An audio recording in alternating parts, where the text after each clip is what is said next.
early morning video, 8:30 in the morning, because I have to get my day started. But I needed to bring you this information. I told y'all yesterday in that video that I would be strategic and very picky about what I bring you. I want it to be helpful to you, something you can use, something you can share, help someone that you know, each one teach one, etc. Things are happening, things are progressing. We talked about this in two other videos in the past few weeks, and things have gotten really, really bad. This thing is moving from state to state now. And although it is getting a little bit of media attention, it's not getting nearly enough media attention. So this is why I am bringing this story to you, because it has the potential to, if it happens to your family, it will definitely affect your family seriously, and it could take lives. That's how bad it is getting. And hopefully with the weather, it'll get a little better. And I'm not trying to rhyme or anything like that. But hopefully it'll get better. Um, but I don't know, because certain things can't tell what season it is. And it's unseasonably warm, honestly, in a lot of states where it's usually cold by now. So happy Saturday. Happy fall. Well, fall is tomorrow, is the first day of fall, if I'm not mistaken. But happy early fall to you guys. I see you coming in. I appreciate all of you for coming in. I also would appreciate if you would hit that like button and help this video get pushed out into the YouTube algorithm so more people will know exactly what is happening. I see you. I see Lydia. I have my glasses on, but I see Joshua.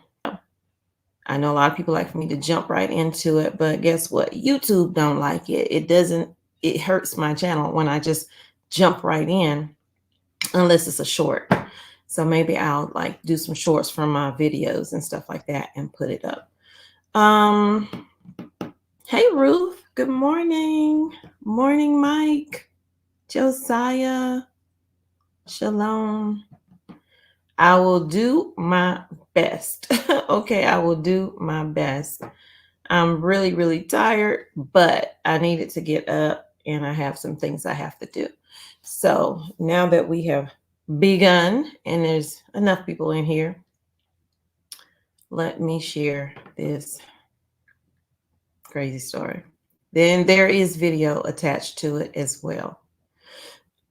Oh, and I also want to thank those who have sent super chats, those who have cashed app. You have no idea how much I needed that, but I was not asking anybody for anything, and I appreciate it. Just you watching means a lot. Although those things do help, everything helped at this point. So let's share it out. Let's get to the get to. So this is the video I will be playing, but let me first read this article. Put a 1 in the chat if you can see this article, and then I will start. What do y'all have planned for today? I don't see any ones yet, so I don't know if y'all can see this or not. Okay, New York State reported its first case of this Eastern equine encephalitis in nearly a decade on Friday. It's spreading.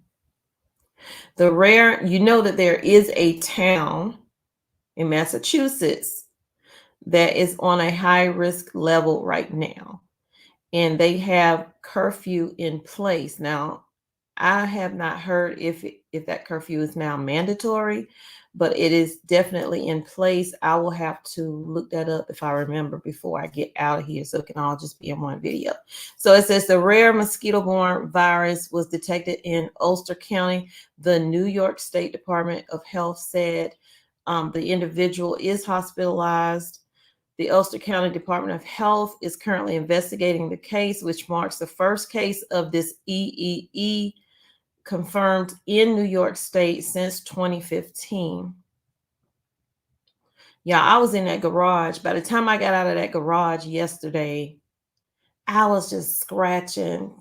Child, it was some mosquitoes in there or something. They got me. And that was the first thing that came to my mind. I hadn't even seen this article. I just saw this article this morning and have not read it fully. So I'm reading it fully with you. But I was scratching and I was like, oh God, please don't let this be, one of those manipulated mosquitoes that they put out here to attack us. Anyway, Eastern equine encephalitis is a serious and fatal mosquito-borne disease with no vaccine. No vaccine. New York State Health Commissioner James McDonald said in a statement, even though temperatures are getting cooler, mosquito-borne illnesses are still a risk, and New Yorkers must be cautious. Is the mosquito. Oh, Lord. Hold on, y'all. I asked my daughter, does she have to work? No, is she off? Oh, good. She is off. Okay, the human case comes after a case of EEE was confirmed in a horse in Ulster County in August. The state health department said earlier this month, 2 emus in New York's Rensselaer County also tested positive for the virus, which does not spread directly from birds to humans, the department said. The latest human EEE case in New York brings the national tally to at least 11 now, y'all. There are 11 cases in New York so far. And that's according to ABC News. The national yearly average is 11, with most cases occurring in Eastern or Gulf Coast states. Beyond New York, cases have been reported in at least 6 other states. So far this year, Massachusetts with 4, New Hampshire with 2, and with 1 each, New Jersey and Rhode Island, Vermont, and Wisconsin have all reported cases. Between 2003 and 2023, there have been at least 196 EEE cases reported in the United States, including 176 hospitalizations and 79 deaths. The best way to prevent this infection, if you were wondering, if you didn't see my other videos, I do encourage you to go back and check those out. But from the disease, to protect yourself from these mosquito bites, rather, including by using insect repellent, wearing long sleeve shirts and pants. Y'all let me know, because I have gotten bit before with long sleeves and pants. Treating clothing and gear and taking steps to control mosquitoes indoors and outdoors. Good luck if you have children running in and out your house, because the mosquitoes beat you in your house just like the flies do. I guess flies will be the next thing, huh? Like the cow flies, the big ones, because I got bit by one. It's like it's been over 5 years. I got bit by one, and I felt that bite for a whole week. That I've never been bit by a fly, and especially not a cow fly. Those really big ones. That bite, the pain lasted for a whole week. I'm like, maybe, who knows, with the stuff that they manipulate. Flies might be the next one. Anyway, with the first confirmed human case of EEE, because I don't want to say the whole thing, in Ulster County, I urge residents to take the recommended precautions to prevent mosquito bites and the risk of infection, says an executive of Ulster County. Most people infected with EE do not develop symptoms. For those who do, symptoms can include fever, headache, vomiting, diarrhea, seizures, behavioral changes, and drowsiness. Approximately a third of people who develop severe cases die, according to the CDC. Now let's go up and see what if they say anything more than what I just read in here. And when I start to play this, if you can hear it, definitely put a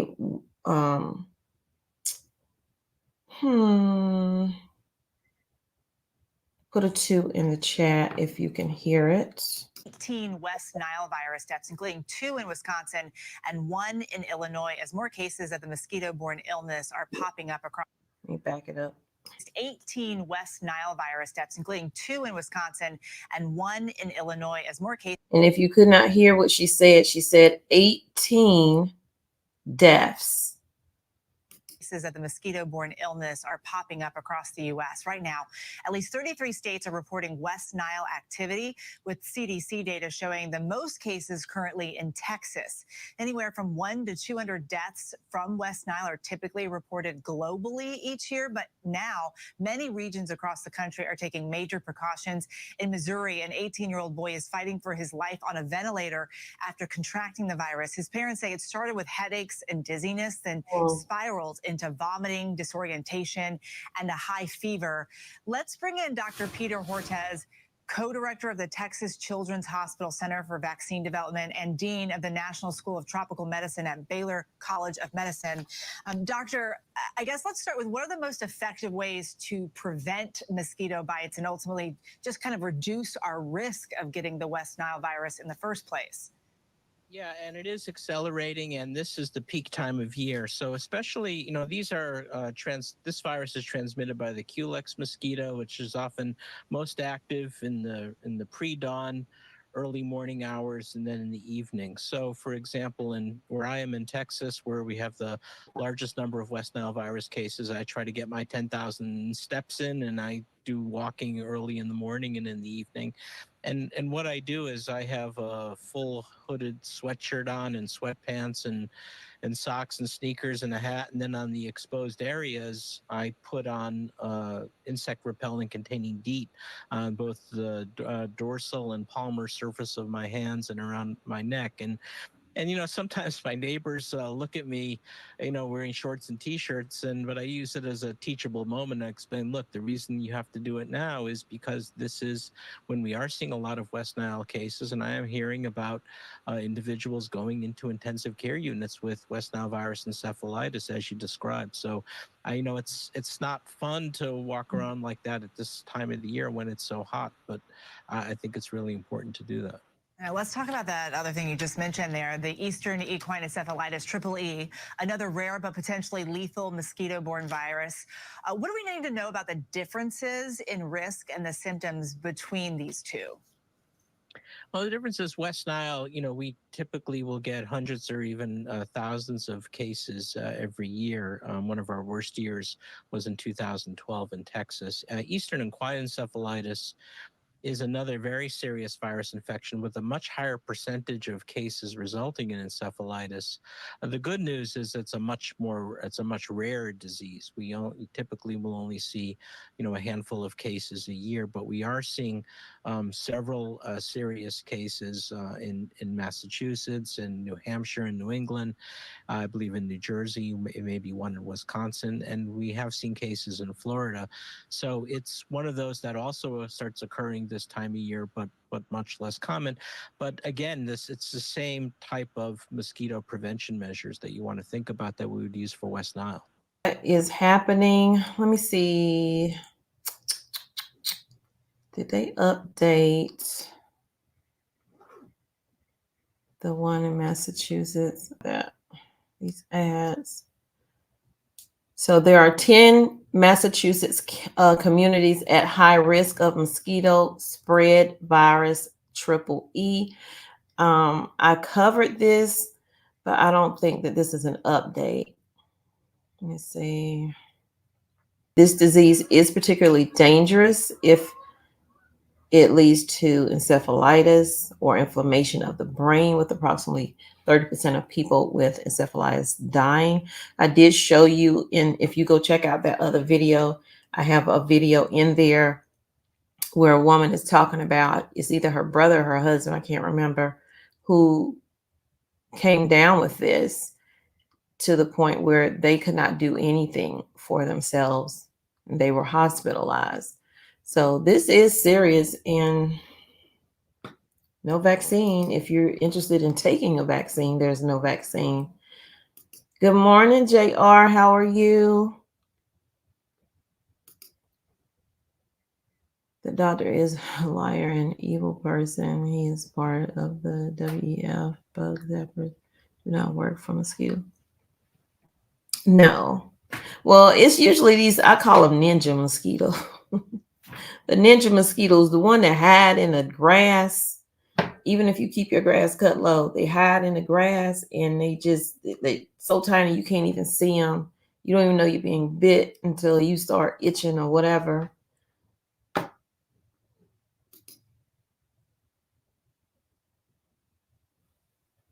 Right.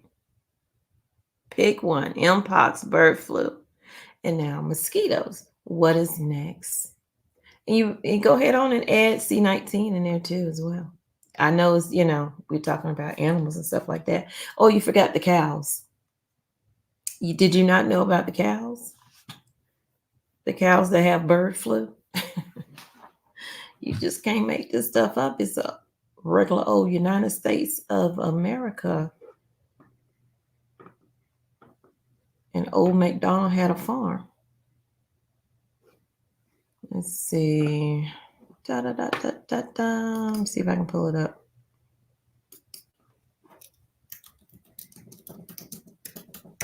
About the cows.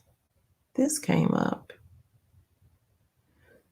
Something from 5 days ago and from 13 hours ago. What is this?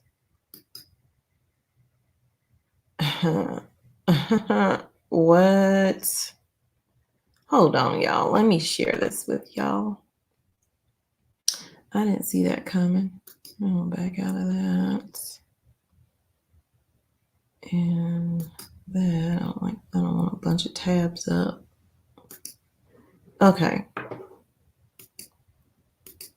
I wasn't even looking for that. I was looking for the cow thing, which I did a video on that. I don't know if I put it in the title though. I got to start titling these things correctly. Okay. Let's share this out so we can go on with our Saturday morning. Put A1 in the chat again if you can see this, because this was not a part of my news, but it is on the same level. And since we were talking about bird flu and stuff like that, let's go ahead and let's get into this article. Hey, Lakia. Hey, Martin, how are you? Okay, I see one's in the chat. Let's get into it.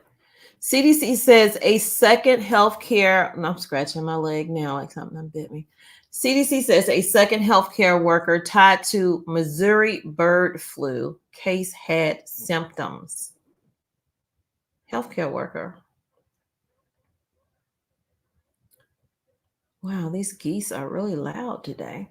The second health worker in contact with the Missouri patient who tested positive for H5N1 also developed respiratory symptoms. Hold on. Oh, they sound like they're in my mouth.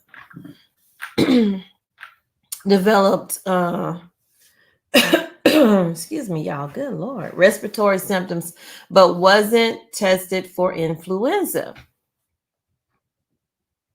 The Missouri bird flu patient who didn't have known contact with poultry or dairy cows, and that introduces y'all to the dairy cow that has bird flu, was hospitalized in August and tested positive for the H5 virus. The person who had severe underlying condition has since recovered, which that's a blessing. The CDC reported last week that a healthcare worker who cared for a patient developed mild respiratory symptoms and tested negative for influenza. Okay, so for me, that says this bird flu is respiratory, and it is now in people. something that was, deemed just the animals. You can't get it from the animal. That has changed, apparently.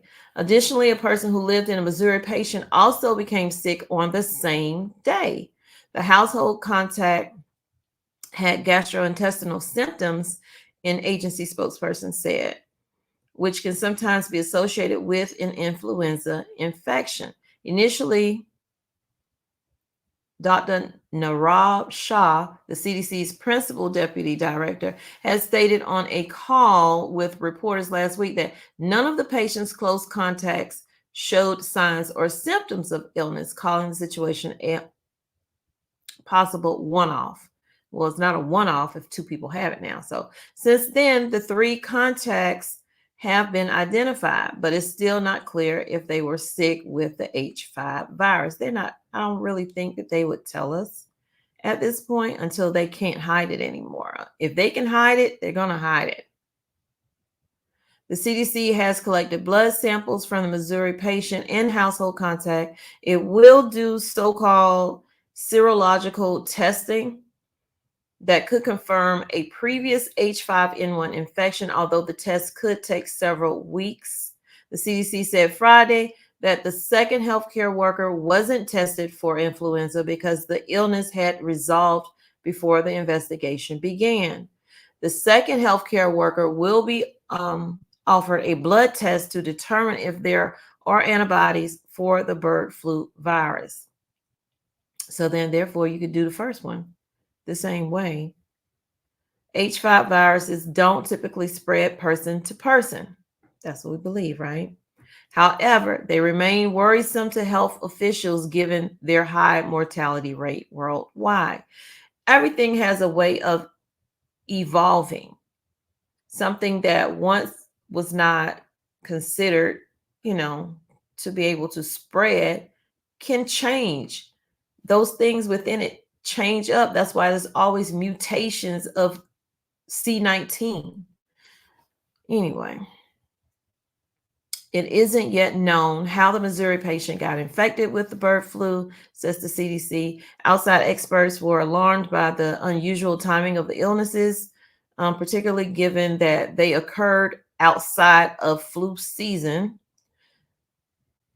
Another doctor, director of the clinical virology laboratory at the Mayo Clinic, said it's possible that the Missouri patient and the household contact were infected by the same source, or that one transmitted it to the other, indicating potential human-to-human spread. I wish I had my little highlighter thing on here where I have to figure this computer out, where I can human to human spread right there. I'm really hoping that they ultimately find out. This is what he's saying. I'm really hoping that they ultimately find out that there was some likely animal exposure, because the alternative is a little bit scarier. The fact that it could be human to human, that means it will spread even faster than animal to human. So that's something to, be worried about.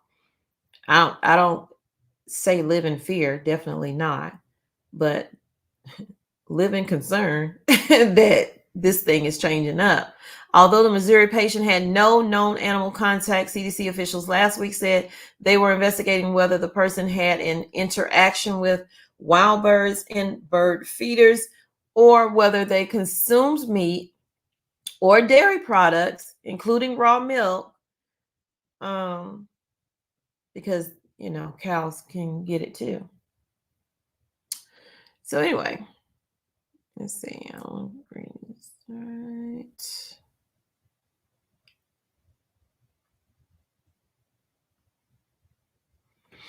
I think we all by now know how we can get it.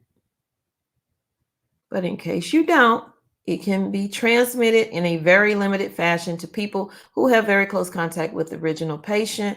That doesn't mean that the virus has picked up the genetic capacity to spread readily. And they have to tell you that, because they have to give you something to put you on the edge and then kind of reel you back in a little bit, because they don't want you going crazy and out here buying up the whole store.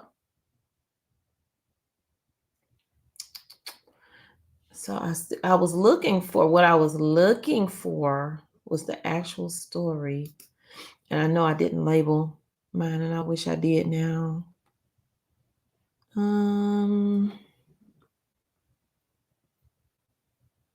But they kind of touched on the cow having it. Let's see. Oh, here it is. Here it is. This was just a day ago in the LA Times. Now, let me see. If I gotta subscribe to their thing, I'm not gonna be doing this. These are the, oh, it's just some cows, pretty cows. And I swear I need to go to eye doctor next week. It's getting worse. Okay, California officials have ordered bulk milk testing for dairy farms within 6 miles of herds infected with the H5N1 bird flu, as well as for dairies that share trucks, personnel or equipment with facilities that have suffered an outbreak. Breaking news: cows with bird flu. The mandatory testing comes as the total number of infected herds in California has risen to 17. Nationally, officials have announced 218 outbreaks across 18 states in the last 30 days. Have y'all heard about it? Let me know. Is that on your news, your local news? Are they telling you about this stuff?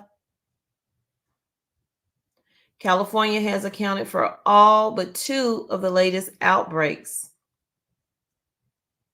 Officials are still not disclosing the location of these herds, except to say they are somewhere in the Central Valley.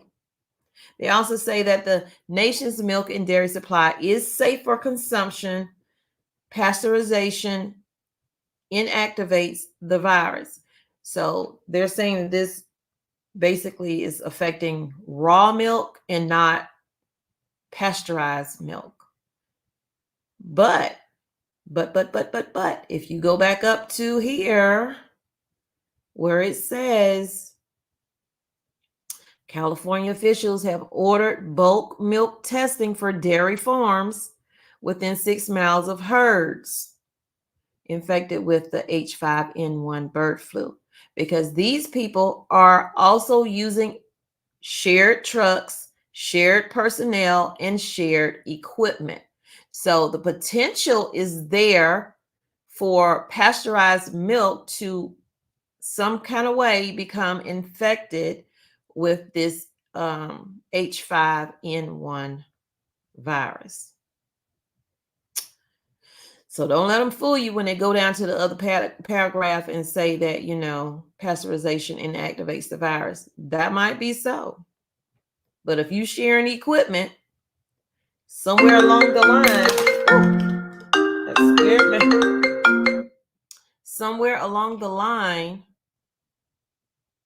it could be contaminated. So yeah, there's another thing to worry about. It says when officials perform bulk testing, they examine the combined milk output of several cows on a farm. If the testing reveals H5N1 virus, more precise testing is performed to locate infected cows or subherds for isolation. The state is quarantining all farms where H5N1 is present or that refuse testing. So if they refuse testing, you still going to quarantine.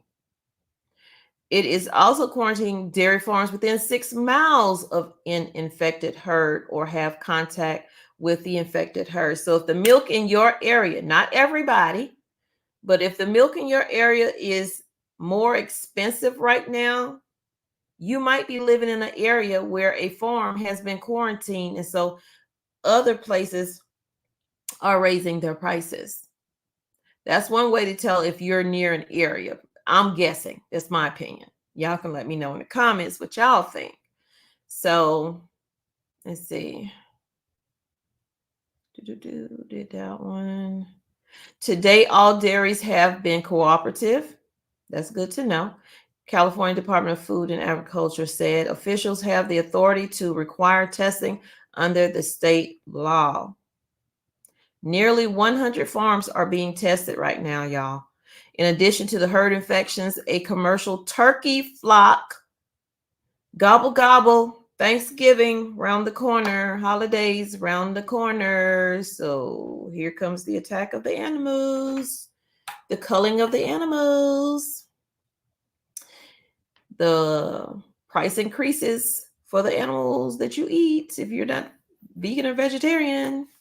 Okay, in addition to the herd infections, a commercial turkey flock was also reported to have suffered an outbreak of the H5N1 on, guess what date, y'all? Today's the 21st. September 20, no. Today's the 21st, Tommy. Get it together. This outbreak was on September 18th. A turkey, a commercial, not just I'm raising turkeys for myself, which I really do want to do that. I really do want to do that. If y'all don't know, I do have, small homestead. I just have rabbits and I just have chickens for laying eggs, but we have raised meat birds on the other homestead that my husband has with his family. Okay, so we got to worry about the turkeys this year too. Anyway, that was on September 18th that they reported this whole infection thing. The number of turkeys in the flock has not yet been disclosed. There's a lot of stuff in this article that has not been disclosed. Then why are you talking about it?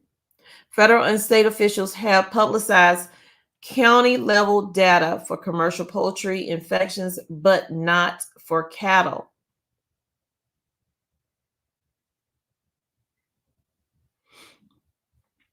Okay, so a U.S. Department of Agricultural veterinarian epidemiologist, he's retired though, he wrote online about livestock diseases. What he said is he's worried that California could soon find itself in a situation similar to Colorado. Between May and August, 64 Colorado herds were infected, as well as 6 poultry workers. Colorado has roughly 100 dairy herds and around 200,000 dairy cows. California has 1,300 dairy herds and roughly 1.7 million cows.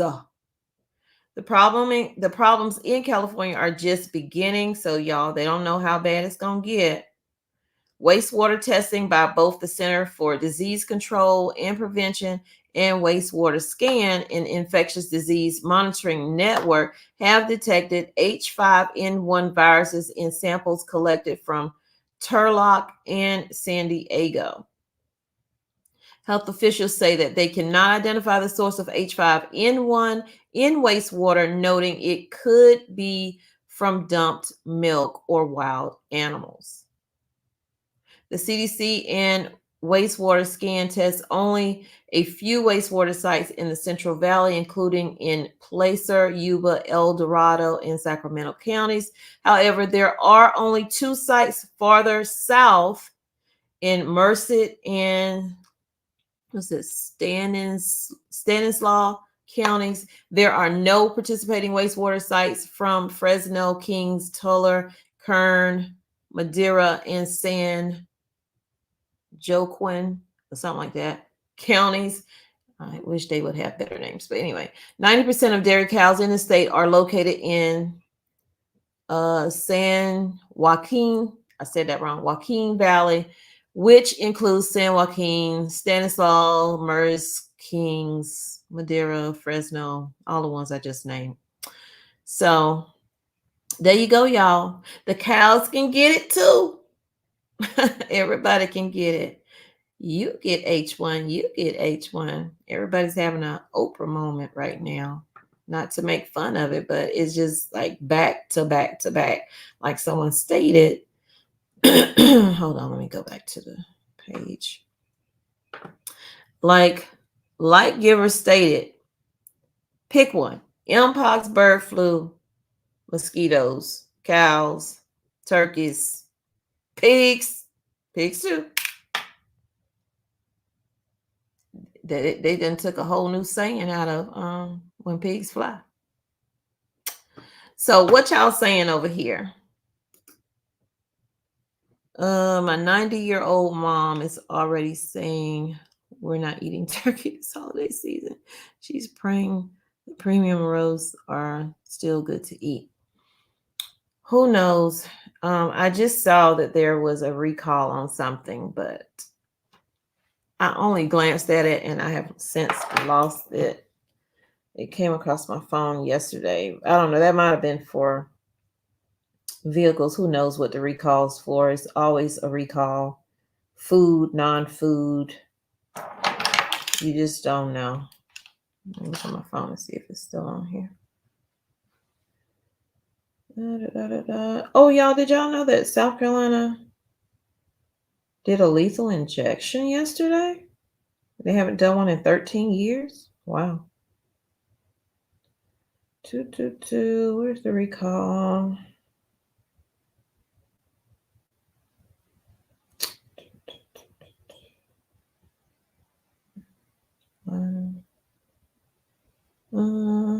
I don't see it, y'all. I don't see it. I'm gonna go over these comments and get off, so I'm not tying up y'all morning. Oh, here it is. Oh no, that's it was an auto type thing recall. So the class is up. Shannon, how are you? What are they recalling? Okay, so I'm not going to pull it up on the screen, but I will show y'all. If you have a GM vehicle, there is a recall.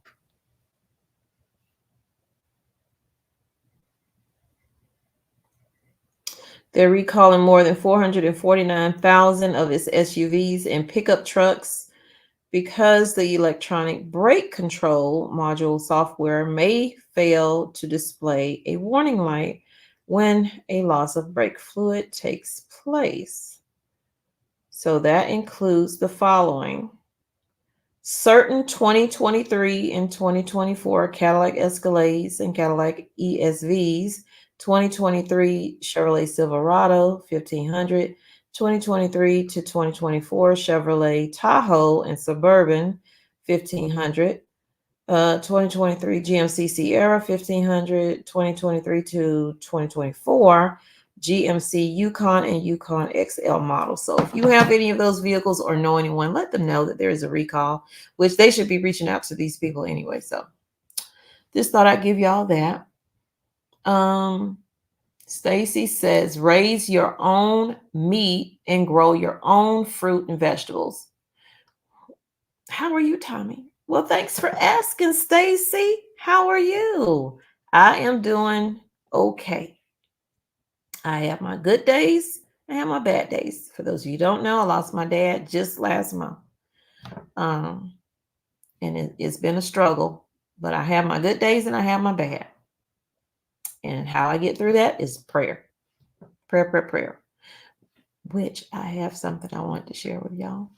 But anyway, thanks for asking, Stacy.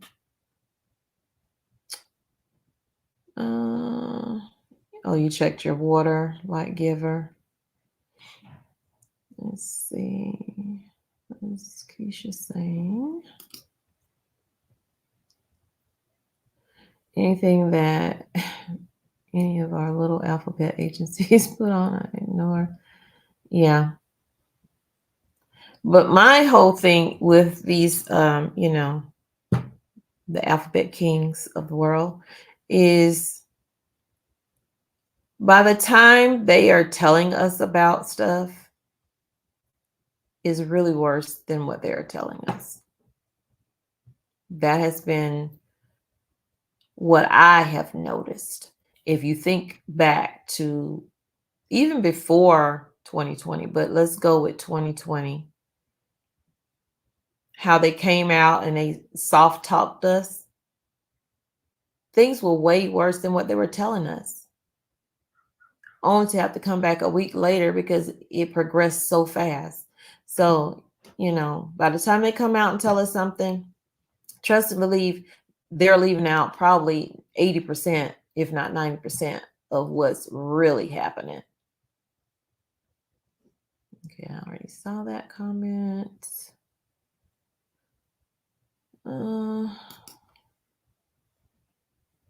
name of my new channel is Cooking with Tommy Bites. It was Mother Truckin' Wife, but I changed it to try not to have so many different things on one channel because YouTube algorithm is so wonky. So my Tommy Bites Life, which I do my car camping, and that's my second channel, Tommy Bites Life.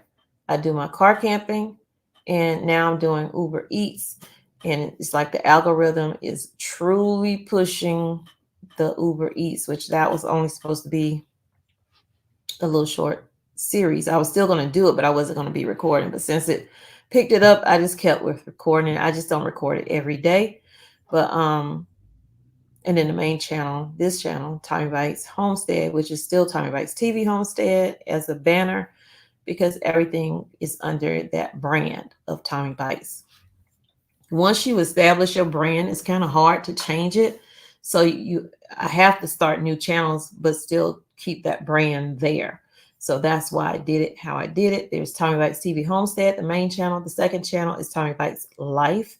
And then the third channel is now Cooking with Tommy Bites.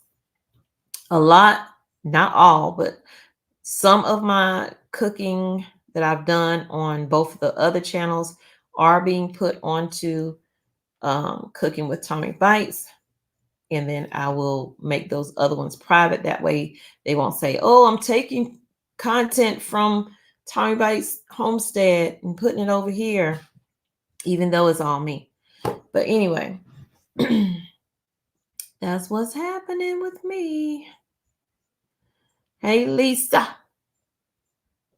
Moscow, how are you? I'm trying to see who I haven't spoken to. Hey, Alicia.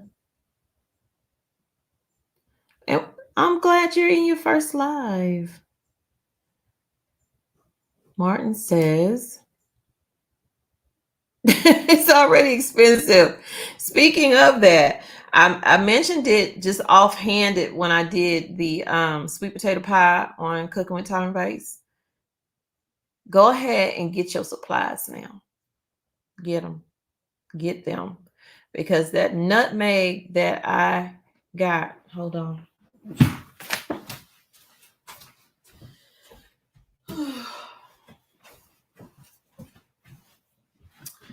And I have it in here because it took me forever to find this. I was not leaving this at my daughter's house. She's not about to bake a thing. And I'm like, I'm going to need some nutmeg. So I'm good on nutmeg for the season, but go ahead and get your nutmeg. Get whatever it is you need, honestly, not just nutmeg. Just if you're baking, get those supplies now, the ones that you can put on the shelf. Even with your butter, now, mind you, I would hold off on my butter and my cream cheese and stuff like that, only because typically you find better sales, like from Food Lion and Kroger's and places like that during the holiday seasons, like buy one, get two, or buy two, get one, or buy one, get one free. Those kind of things help build up your stockpile, because you can have different kinds of corners in your house as far as how you're going to prep, how you're going to save your, not save your food, but stockpile your food. So there are things that you can freeze. Go ahead and get them. If you can get them on sale, go ahead and get them. Like butter, cream cheese, they freeze just well. They defrost just well. Flour, I freeze my flour before I use my flour, because I don't want to have any kind of bugs or weevils, from processing in my flour. And sometimes I forget it's in my freezer and come back and like months later, I still use that flour. It's not wet. It's not more, it's at the same consistency. You just have to let it get room temperature before you bake with it. So What else do I put in that freezer? I put rice in my freezer before I, store it on my shelves. And I store my rice in 5-gallon containers. I store my rice sometimes in huge mason jars. It depends. But I do have to do a prepper video. I have not done one in a while. And I need to change up my prepper pantry.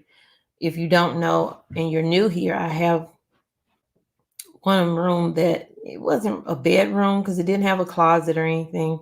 But when we bought the house in 2021, the person before us was using it as a bedroom, I guess, for the kids or whatever. So we took that bedroom and turned it into a food pantry. But I now know, hey Yolanda, I now know after going in there last night to get something out of there to cook, I got to get rid of some stuff and I have to change up how I have it. That's good, Stacy. I'm glad you're doing good. My stomach is like, girl, if you don't feed me, but I'm trying to fast until like 2 o'clock, 1 or 2 o'clock.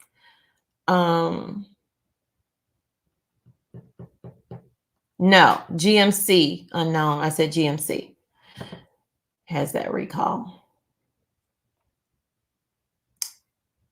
Okay.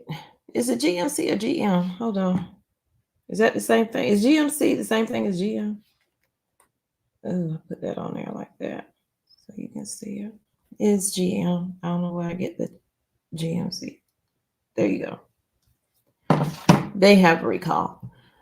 And let's see. So I'm going to change up my pantry. I'm going to get rid of some stuff that I don't eat anymore that I probably did or the kids did. But now my son is away in college, and when he come home, he hadn't been eating it. My youngest daughter, she was eating some of the ravioli and stuff. So if the dates are still good as far as expiration, it's not too far over expiration, because you can eat things that say, okay, today is the 21st. The day is my nephew's birthday, but he died when he was 7. He would have been 30 in his 30s now. But anyway, say something, say expired on the 21st of September. I will keep that for months after that. But before I do eat it, I would check it, do the smell test, the taste test before you even, give it to your family or whatever. But I've even had stuff that's a year old. And so when I opened up my canned good last night, the expiration was for 2023 and for the same month, but so it was just a year. Normally things taste good, but it tastes fine. I'm gonna say it tastes fine. The smell test passed, so it was not bad. Then the taste test had to happen. So after I cooked it and I tasted it, it's not that it was not good. I can't eat it, because if you don't have food in your home and it's an emergency situation and you have something, that it just may taste stale, but it's still good. But anyway, I'm going to get rid of some things in my pantry. I will definitely record that.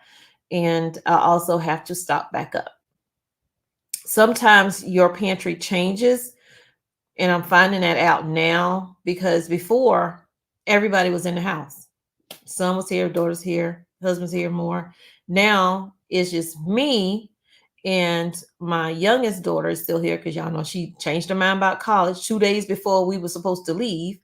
And she's still here. So I have to change up how I'm shopping, the things I'm getting. I definitely don't want anyone to buy anything. When you see the video, don't buy anything that I have if you don't eat it. Don't buy anything that other people have when you see their videos if you don't eat that. If you don't want lentils, because lentils provide a high protein, or you don't know what lentils taste like, buy one bag.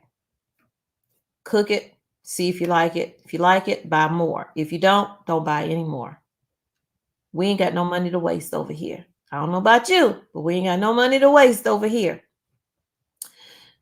I'm not a big black bean eater. Only time I eat black beans is when I'm making a soup, or if I'm making a chili. So I do buy black beans, but I don't buy them in bulk, because it's just going to go to waste. And I'm hoping that the cans that I do have down there have not gone over a certain point that I prefer. Now, some people keep their food 2-3 years. That's not me. Not me, not her, not I. So I don't want to waste any money, but I definitely got to stock back up. I started and then I stopped again. I bought a big bag of rice, got the 5-gallon container full, but I have like 2 or 3 5-gallon containers that I need to fill with rice. I need to stock back up on flour, definitely sugar, and I use different kinds of sugar for different things. When I'm canning, I like to use a pure cane sugar. So I need to stock back up on that. And then I use the white sugar for everyday type things. So I don't want to bore y'all. Let me go. We'll talk about that stuff when I do the actual thing. Thank you, Shannon. Same to you. Thank y'all for coming in. If you can share this video out with your family, friends, or on social media, please do. And or just hit that like button and leave some comments when the video is done. All those things do help the channel. I love you, but God truly loves you more. He created only one you. Be the very best you that you can be when you are. Go out and spread God's love. And before I say peace, love, and light, I have one more thing that I said I wanted to do. I won't do this every single time, but I'm going to do it just because of what we were talking about earlier with the mosquitoes, with the deaths, with the bird flu now picking back up. Let me find it. Oh, wait. Go. Did I stop? Why is it not?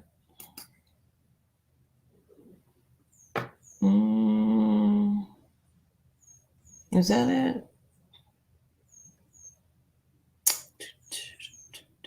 Here it is.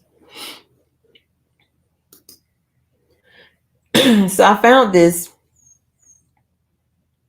and it says goes in with the story. So Psalms 91, and I'm gonna leave y'all. Let me see if y'all can see it. It should be up there. If not, you can hear it. Psalms 91. Whoever dwells in the shelter of the Most High will rest in the shadow of the Almighty. I will say of the Lord, He is my refuge and my fortress, my God in whom I trust. Surely He will save you from the fowler's snare and from the deadly pestilence. He will cover you with His feathers, and under His wings you will find refuge. His faithfulness will be your shield and your rampart. You will not fear the terror of night. So don't live in fear, y'all. Live in preparedness. Nor the arrow that flies by day, nor the pestilence that stalks in the darkness, nor the plague that destroys at midday. 1,000 may fall at your side, 10,000 at your right hand, but it will not come near you. To those who believe, of course. You will only observe with your eyes and see the punishment of the wicked. If you say, the Lord is my refuge, and you make the Most High your dwelling, no harm will overtake you, no disaster will come near your tent, For he will command his angels concerning you to guard you in all the ways. They will lift you up in their hands so that you will not strike your foot against a stone. Now that's strong. You will tread on the lion and the cobra.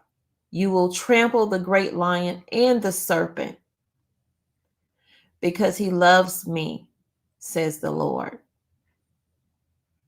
I will rescue him. I will protect him, for he acknowledges my name. He will call on me and I will answer him. I will be with him in trouble. I will deliver him and honor him. With long life, I will satisfy him and show him my salvation. So I wanted to, that was for me, but I hope it's for you. And so if not, peace, love, and light. Thanks for being here on Tommy Bites Homestead. And check out my other channels as well. Check out my other channels as well.